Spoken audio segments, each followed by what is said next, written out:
Abrimos el tercer y último bloque de Noticias en Red. Bueno, la placa ya lo indicaba, es momento de hablar de economía. Para eso está junto a nosotros Pauli Almada con algunos de los temas más candentes de esta semana. Por supuesto, quizás el más importante sea el presupuesto 2015 que se va a empezar a tratar y debatir con algunos números que ya desde el gobierno se empiezan a implementar. Por ejemplo, se maneja el tema de lo que puede llegar a ser el crecimiento del país, la inflación también, a cuánto va a estar el dólar el próximo año, y ese va a ser sin dudas el primer tema que vamos a estar charlando. Pauli. Sí, así es. Hoy tenemos dos noticias importantes. Sí. Una tiene que ver con el presupuesto 2015 que presentó el ministro de Economía, Axel Kicillof, con Capitanich en la Cámara de Diputados, cumpliendo con el plazo establecido de que debe presentarse el presupuesto hasta el 15 de septiembre, eso fue justito, se presentó el lunes, que fue 15 de septiembre. Cerraron los números, así a lo último, y se presentaron. Así es. De todas maneras, las proyecciones han despertado bastantes críticas por parte de la oposición.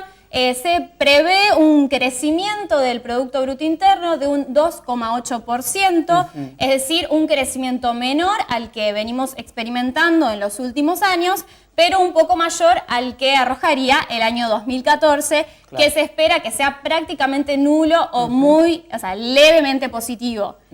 Otra de las cosas que se prevé es un índice de precios al consumidor de un 15,6%. Esto también ha despertado críticas por parte de la oposición porque, bueno, si proyectamos el índice de precios al consumidor nacional urbano hasta fin de este año, arrojaría un índice de alrededor de un 22-23% y estaríamos estimando para el año que viene un 15,6%. La verdad que sería un poco difícil poder llegar a ese índice. Ese índice de precio al consumidor, para que la gente entienda, sería la inflación. Sería un estimador de la inflación. Sí, como siempre yo explico, la inflación es un proceso mucho más complejo que no se mide solamente con un índice de precios, pero bueno, sí, para simplificar las cosas sería un estimador de la inflación. Y en cuanto al dólar, ¿en cuánto se estima para el año que viene? Se estima como promedio un dólar de 9,45 pesos, dólar oficial, aclaramos, por supuesto. Así es.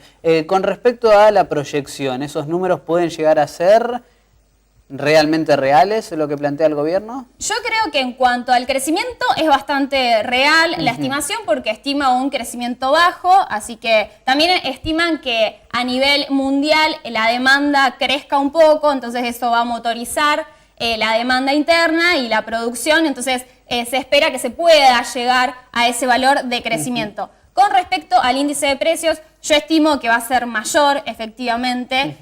Aún para este año, en el presupuesto entregado del año pasado, se estimaba un índice de precios de aproximadamente 10% y vemos que estaríamos terminando con un índice de precios oficial, digamos, de un 22%. Es decir, no se ha cumplido lo que se estimó el año pasado y yo calculo que para el año que viene tampoco se va a cumplir este 15,6% que se prevé. Bien decías vos, 9,45 el dólar oficial, hay que hacer esta salvedad y probablemente también en los últimos días uno de los temas de agenda, sobre todo en materia económica, es el precio del dólar paralelo, más conocido como dólar blue, que inclusive en el día de ayer batió récord nuevamente y llegó a 14 pesos 53 centavos. ¿Esto puede llegar a tener consecuencias en la economía inmediata o a futuro de nuestro país?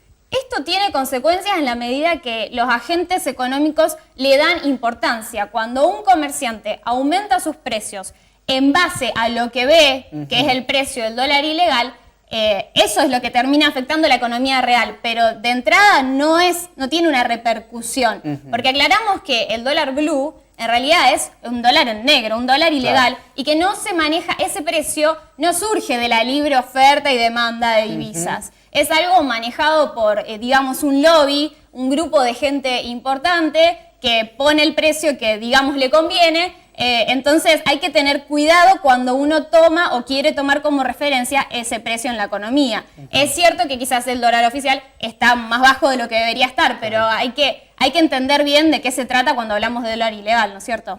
Sin dudas. Otro de los temas de esta semana tiene que ver con algunos estudios, algunas estadísticas que se han dado con respecto al trabajo no registrado, comúnmente conocido trabajo en negro. ¿Qué tenemos para hablar sobre ese tema? Así es, bueno, el INDEC lanzó el informe que publica trimestralmente anunciando que a nivel nacional hubo un promedio de un 33,1% de empleados no registrados, es decir, empleo informal o en negro, como bien decías vos. Esto es un poquito menor a lo que se vivía el segundo trimestre del año pasado y un poco mayor al primer trimestre de este año. De todas maneras, es un guarismo importante, hay que tenerlo en cuenta, es una deuda social todavía para Argentina que haya tantos trabajadores no registrados. Hace unas semanas estábamos hablando de que había aumentado el salario mínimo vital y móvil, pero ese salario mínimo vital y móvil funciona como referencia para los empleados que están registrados, que están en blanco. Los que están en negro quedan